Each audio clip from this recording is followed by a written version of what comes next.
Hello friends, good morning. দেখো সকাল সকাল তোমাদেরকে আমার পাখিগুলো দেখাচ্ছি।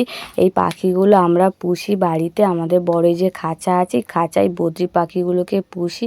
আর পাখি পুষতে আমার খুব ভাল লাগে। সকালবেলায় কিচিরমিচির আওয়াজ শুনতে আমার খুব ভাল লাগে। তো এই পাখিগুলোর মধ্যে আমার এই সবুজ হলুদের মধ্যে পাখিগুলো খুবই ভালো লাগে। ওই পাখির কালারটা খুব সুন্দর। আর দেখো 3টে বাচ্চা দিয়েছে বদ্রি, ব্লু আর হোয়াইট আছে। আর এই ব্লু কালার পাখিগুলো হয়েছে। আর এই বাচ্চাগুলোর গায়ে না লোম উঠে যাচ্ছে, কেন জানি না, বুঝতে পারছি না, ওদের কিছু একটা হয়েছে। আর জানো তো আমাদের বাচ্চা আগে থাকতো না, ডিমগুলো নষ্ট হয়ে যেত। তো এবারে ডিমগুলো থেকেছে অনেক যত্ন করার পর। তো ডিম ফুটেই 3টে বাচ্চা হয়েছে। আর এতগুলোর মধ্যে আমার এই হলুদ সবুজ পাখিটাই ভাল লাগে। ওই পাখি একটাই আছে, আর বাকি সব বেশিরভাগ ব্লু আর হোয়াইটের মধ্যেই আছে। আর 2টো বড় পাখি রিসেন্ট